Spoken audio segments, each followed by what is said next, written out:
நீங்கள் பார்த்து கொண்டிருப்பது புரட்சி நியூஸ் நேரலை செய்திகள்.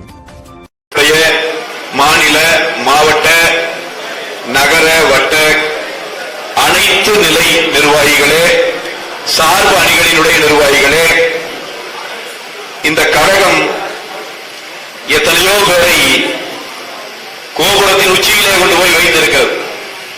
53 ஆண்டுகள் இந்த கழகம் நடைபோட்ட போது சாதாரண மாணவர்களுக்கு கூட மிக உயரிய பதவிகளை இந்த கழகம் கொடுத்திருக்கிறது.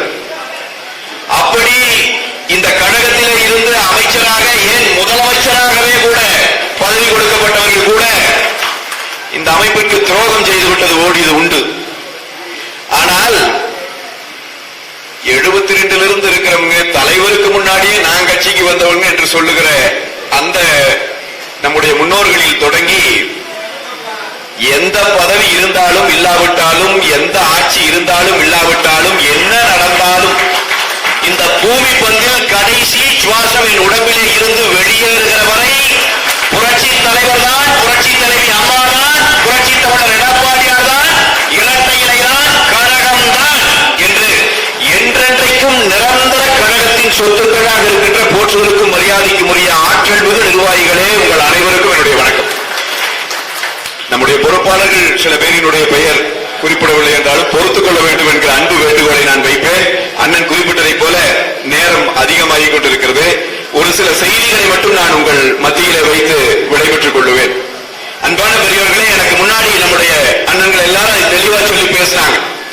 2026 தேர்தல் கட்டாயமாக நாம் வெற்றி பெற்றிருக்க வேண்டிய தேர்தல். நாம் களத்திலே ஆற்றிய பணிகளில் எந்த குறையும் இல்லை. இந்த நம்முடைய மாவட்டத்திலே கூட நாம் வெற்றிக்கு மிக அருகாமையில் இருந்தோம். அன்பான பெரியவர்கள், ஒரே ஒரு விஷயத்தை மட்டும் நம்ம யோசிச்சு பார்க்கணும். 2021 திமுக ஆட்சிக்கு வந்ததுமே அவன் என்ன பிரச்சாரம் செய்தான்? பெரிய பிரச்சாரம் என்ன செய்தான்? இன்னும் 30 ஆண்டுக்கு திமுக தான். ஸ்டாலின் இருக்கா, பின்னாடியே உதயநிதி நிற்கிறார், அம்மா வேற இல்ல அதிமுக. அதிமுக ஒரே பிரச்சனை, இந்த பக்கம் ஓபிஎஸ் ஓடுறார், அந்த பக்கம் வைத்தியலிங்கம் விழுக்கிறார். எனவே அதிமுக இருந்து வராது, 30 வருடத்துக்கு திமுக தான் சொன்னா இல்லைங்களா? பல்லாயிரம் கோடி ரூபாய் பணத்தை இறைத்தான். செய்தியாளர்களை, டிவிக்காரங்கள, பத்திரிகைக்காரங்கள அத்தனை பேரையும் விலைக்கு வாங்கினான். இந்த யூடியூப்ல பேசுற பசங்கள் இருந்து தொடங்கி அத்தனை பேருக்கும் காசு கொடுத்தான். கடைசி 10 மாதங்கள்ல அந்த களத்தில் நின்று பார்த்தவன் என்கிற முறையிலே சொல்லுகிறேன், மாதத்திற்கு 1000 கோடி ஊடகத்திற்கு மட்டும் திமுக இறைத்தான். இத்தனையும் செய்கிற போது அந்த திமுகவை எதிர்த்து அவன் செய்கிற தவறுகளை சுட்டிக்காட்டி இவன் சரியானவன் அல்ல என்கிற எதிர் பிரச்சாரத்தை வைத்தவர்கள் யார்? நாம் மட்டும்தான், நீங்கள் மட்டும்தான், நம்முடைய கழக பொதுச் செயலாளர் மட்டும்தான், அதிமுக காரன் மட்டும்தான். பல்லாயிரம் கோடிகளை எதிர்த்து தமிழ்நாட்டில் இருக்கிற ஏறக்குறைய அத்தனை ஊடகங்களையும் எதிர்த்து நாம் வலிமையாக வேலை செய்தோம். என்ன சிக்கல்னா, நாம செஞ்ச வேலையில ஜெயிச்சிட்டோம்.